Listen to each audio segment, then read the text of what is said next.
Pickles అనగా పచ్చళ్ళు. అసలు పచ్చళ్ళు అంటే తెలియని తెలుగు వాళ్ళు ఉండరు. ఒక్కొక్క ఏరియాలో ఒక్కొక్క నేమ్తో పిలుస్తూ ఉంటారనమాట. కొందరు ఊరగాయ అంటారు, కొందరు ఆవకాయ అంటారు, కొందరు చట్నీ అంటారు. ఈ విధంగా డిఫరెంట్ డిఫరెంట్ నేమ్స్తో పిలుస్తూ ఉంటారనమాట.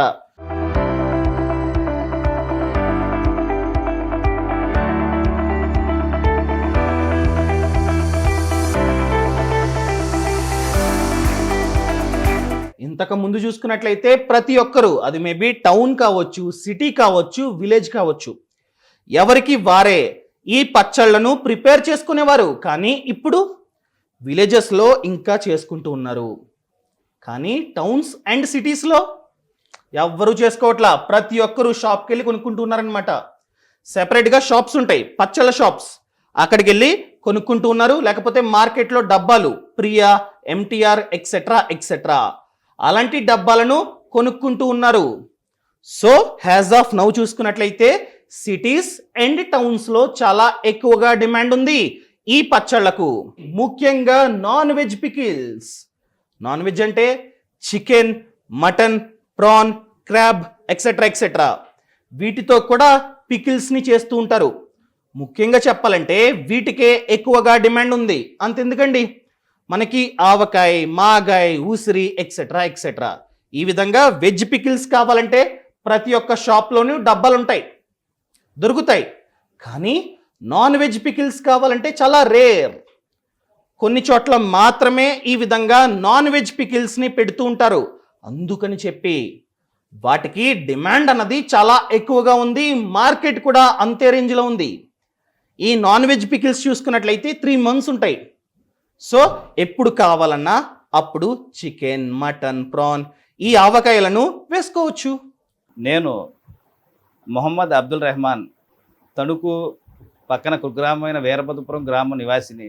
ఈ మన్నా సల్వా పికిల్ హోమ్ అనే ఏదైతే పచ్చళ్ళ వ్యాపారం ఉంది, ఇది మా నాన్నగారు ఆయన ఎంతో అవిరళంగా కృషి చేసి దీన్ని ఒక ఉన్నతమైన స్థానాల్లో పెట్టాలనే ఉద్దేశంతో ఆయన ఈ సంస్థని దశ దిశాలుగా సుమారు ఒక 20 దేశాల వారు ఇక్కడ మన పచ్చళ్ళు తీసుకెళ్ళి వారి యొక్క తృప్తి మాకు తెలియపరిస్తే మేము ఎంతో ఆనందపడుతున్నాం. ఎందుకంటే డబ్బు సంపాదించడం ఎక్కడైనా ఎవరైనా చేయగలుగుతారు, ఇది చాలా ఈజీ. కానీ డబ్బుతో పాటు విలువలు సంపాదించాలి అనే ఒక ఉన్నతమైన లక్ష్యాలు మా నాన్నగారు మాకు తెలియపరిచారు. ఆ ఉద్దేశంతో ఈ సంస్థని నిరంతరం మా సాయశక్తుల ఖచ్చితమైన ప్రమాణాలతోటి ఏదైతే మన క్వాలిటీ ఉందో ఆ క్వాలిటీని తగ్గించకుండా మా ఖాతాదారుల అభిరుచికి తగ్గట్టుగా మా ఈ పచ్చళ్ళని దశ దిశాలుగా వ్యాపింప చేస్తామంటే అది అంతా ఆ దైవం యొక్క కృప, మా యొక్క కృషి అని నేను మీ ముందు తెలియపరుస్తున్నాను. పచ్చళ్ళ వ్యాపారం అంటే ఇది పురాతనమైన మన భారతీయ సంస్కృతికి ఒక చిహ్నంగా చెప్పచ్చు. ఎందుకంటే ఈ భారతీయ వంటకాల్లో పచ్చళ్ళు ఏంటంటూ ఏమీ లేదు. ఇది నేను ఎందుకు చెప్తానంటే గర్వంగా చెప్తాను. ఎందుకంటే భారతదేశంలో మనం ఏ ఆహారం తిన్నా కూడా చివరికి నంజులో ఏదోటి మనకు పచ్చడి కావాలి. ఆ పచ్చడి యొక్క ఆనందాన్ని రుచి చూసినోడు ఖచ్చితంగా మనం ఎక్కడికైనా తీసుకెళ్తాడు అని నేను ధీమాతో ఉన్నాను. మనం పచ్చళ్ళ వ్యాపారం పెట్టాలంటే ఎంతో నైపుణ్యాన్ని, తర్వాత దానికి కావాల్సిన రా మెటీరియల్స్ని ఖచ్చితంగా నాణ్యత ప్రమాణాలతో కూడిని కొనుక్కొని మనం ఏదైతే న్యాచురల్గా తయారు చేయగలుగుతాం. మనకి సాంప్రదాయక వంటలు ఉన్నాయి, భారతదేశ సాంప్రదాయక వంటలు. పూర్వం మన తాతలైనా ముత్తాతలైనా వారు పచ్చళ్ళని ఈ రకంగా నిల్వ ఉంచాలి, ఈ రకంగా మనం నిల్వ ఉంచి మనం తినొచ్చు. ఆ రోజుల్లో తిండికి కొరతైన రోజులయ్యి. అలాంటి సమయంలో పచ్చడి ఒక మెతుకుతూ ఉంటే సరిపోద్ది అనే తత్వంలో మన పూర్వీకులు గడిచారు. వారి నుంచి మనం నేర్చుకుని ఈ పచ్చళ్ళని ప్రజలకి, ఎందుకంటే ప్రతి ఒక్కడు పచ్చళ్ళు లేనిదే ముద్ద దిగిన పరిస్థితి. ఈ రోజుల్లో వచ్చిన పరిస్థితి ఏంటంటే కొత్త జనరేషన్ వీరు కొత్త వింత పాతపోక అని ఎన్నో చెప్తుంటారు కదా, అలా కాకుండా పూర్వాన్ని వదిలేస్తున్నారు. ఇప్పుడు ఇవాళ జంక్ ఫుడ్లకి తర్వాత రెడీమేడ్ ఫుడ్లకి అలవాటు పడ్డారు. కానీ న్యాచురల్గా ఏదైతే మన పచ్చళ్ళు ఉన్నాయి కదా, ఇవి మన ఆరోగ్యాన్ని ద్విగుణీకృతం చేస్తాయి. ఇది మన తక్కువ డబ్బుల నుంచి కూడా మనం వ్యాపారం స్టార్ట్ చేయొచ్చండి. ఎందుకంటే భారీగా మనం లక్షలు పెట్టి వ్యాపారం చేయాలని ఏమీ లేదు. ఎందుకంటే మనకి మార్కెటింగ్ మీదే ఆధారపడింది వ్యాపారం ఇది. మనం కొద్దిగా మొదలెట్టి, నేనైతే స్వచ్ఛంగా నేను చెప్తున్నాను, నా వ్యాపారం అయితే నేనేం లక్షలు పెట్టి మొదలెట్టలేదు. కానీ ఈరోజు ఆ దేవుడి దయ, తర్వాత నా ఖాతాదారుల యొక్క సపోర్ట్ నాకు ఉండటం వల్ల ఇవాళ మన దగ్గర దగ్గర 5 బ్రాంచులు మెయింటైన్ చేస్తూ ఎంతోమంది ఉపాధిని కల్పించగలుగుతున్నాం.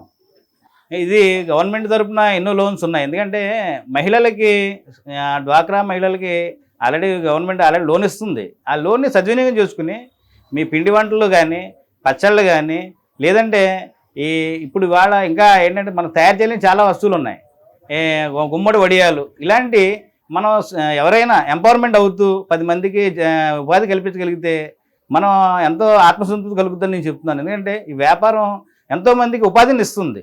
ప్రైసెస్ ఇప్పుడు వెజ్ పచ్చళ్ళు వచ్చి కేజీ 360 రూపాయలు అలా జరుగుతుందండి. ఎందుకంటే మనకి ఇవాళ రా మెటీరియల్ కాస్ట్ ప్రతిదీ కూడా పెరిగిపోయిందండి. ఈ పెద్ద పెద్ద ఫ్యాక్టరీ వాళ్ళు రేట్ని కంపేర్ చేస్తే మరి చాలా ఎక్కువ అనుకుంటారు. కానీ కస్టమర్స్ మాత్రం చాలా సాటిస్ఫై, చాలా క్వాలిఫైడ్గా మంచి పచ్చళ్ళు ఇస్తారని వాళ్ళ ఆ సపోర్టే నాకు ఈరోజు ముందుకు వెళ్తున్నానండి. ఎందుకంటే చాలా చోట్ల 400, 500 కూడా అమ్ముతున్నారు వెజ్ పచ్చళ్ళు. అయినప్పటికీ 360 రూపాయలు వెజ్ పచ్చడి అమ్ముతున్నాం మేము.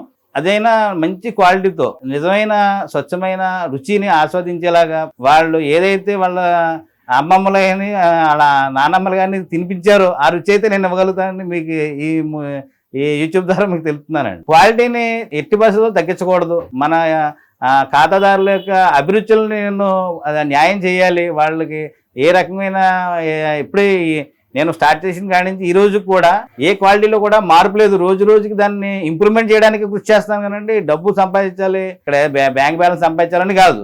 మనకి ఎంపవర్మెంట్ ఇస్తూ 10 మందికి మనకి జీవనోపాధిని ఇస్తూ మనకి ఒక గుడ్ ఇమేజ్ని తెస్తూ ఒక ప్లాట్ఫామ్ ఇచ్చిందండి ఇది. దీన్ని నేను ఎట్టి పరిస్థితుల్లో కూడా చాలా ఉన్నతంగా భావిస్తాను. ఎందుకంటే పచ్చళ్ళు ప్రతి ఒక్కరికి అవసరం అయినప్పటికీ దీన్ని ఎంతో హుందాగా ఉన్నతంగా నేను భావిస్తాను ఈ వ్యాపారాన్ని. దీనికి పెట్టుబడి ఎక్కువ అండి. ఎందుకంటే వెజ్ పచ్చళ్ళకి అయితే తక్కువ పెట్టుబడిలో వ్యాపారం చేయొచ్చు.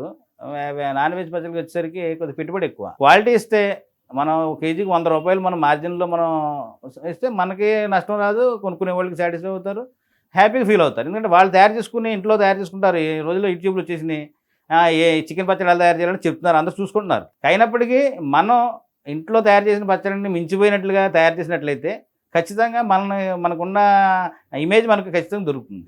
మనం నియర్లీ ఒక సంవత్సరంలో మనం పెట్టిన ఇన్వెస్ట్మెంట్ తీసుకోవచ్చు. కారణం ఏంటంటే పెద్ద భారీ పెట్టుబడి కాదు కాబట్టి మనం 10 లక్షలు 15 లక్షలు ఇన్వెస్ట్ చేస్తే దాన్ని తీయలేం. తక్కువ ఇన్వెస్ట్మెంట్ కాబట్టి 1 ఇయర్ 1.5 ఇయర్లో మనం తీస్తూ మన జీవనోపాధి పొందుతూ మన డబ్బు మనకు వచ్చేస్తుంది. ఏమి ప్రాబ్లం లేదు దానికి. మనకి డైలీ వచ్చి ఒక 10,000 అలాగా అమ్మకం వస్తుందండి. నియర్లీ ఒక 1000, 1200, 1500 అలా మిగులుతుంది. మన ఈ షాపు ఓన్ కాబట్టి రెంట్లు లేవు. దానివల్ల మనం క్వాలిటీ మెయింటైన్ చేయగలుగుతున్నాం. ఇవాళ కొత్తగా తయారు చేసే వాళ్ళకి అయితే పూలబాటే అని చెప్పొచ్చు. కారణం ఏంటంటే ఆ రోజుల్లో మేము తయారు చేసినప్పుడు ఇది ఎలా మార్కెట్ చేయాలనేది తలమునకలు అయ్యేది. కానీ తయారు చేసేవాళ్ళం, దానికి తగ్గ డిమాండ్ ఉండేది కాదు. సరుకు సమానంగా మన మ్యానుఫ్యాక్చరింగ్ కూడా తక్కువ చేసినప్పటికీ ఒకసారి అదృష్టం కొద్దీ బాగా వెళ్ళేది, ఒకసారి వెళ్ళేది కాదు.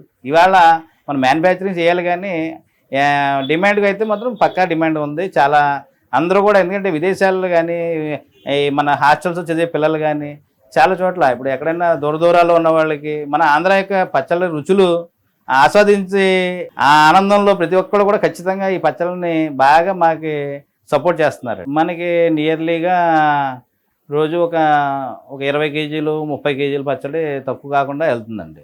మన ఆరోగ్యం కన్నా వేరేది ఏదీ లేదు. హెల్త్ ఈజ్ వెల్త్ అన్నారు. మన ఆరోగ్యమే ప్రధానం, డబ్బు సంపాదించడం పక్కన. అదే మెయిన్ ఏంటంటే మునగాకు అనేది ఖచ్చితంగా చాలా ఔషధ గుణాలు ఉన్నాయి. అంటే మునగాకు కారపొడి నేను ఒక లాంచ్ చేశాను. తర్వాత ఇది కాకరకాయ కారపొడి, కాకరకాయ కూడా మనం చేసాం. కాకరకాయ కూడా మంచి ఔషధ గుణాలు ఉన్నాయి. కాకరకాయని మనం ప్రజలకి ఇవ్వాలనే ఉద్దేశంతో ఇది కాకరకాయ కూడా కారపొడి రూపంలో తయారు చేసాం. కాకరకాయ జనరల్గా ప్రతి ఒక్కరు ఇష్టంగా ఉంటారు, కాకరకాయని ఎంత ఇష్టపడరు. కానీ కాకరకాయ మన టిఫిన్లో కానీ రైస్లో కానీ ఉపయోగపడుద్ది అనే ఉద్దేశంతో ఏం చేయాలంటే ఇది కూడా మనం తయారు చేసామండి. వెజ్లో అంటే ఒక్కోటి ఒక రకమైన ప్రాసెస్ల మీద తయారవుతుందండి. ఇది ఆవకాయ అంటే కొన్ని మిశ్రమాల కలయిక ఆవకాయ.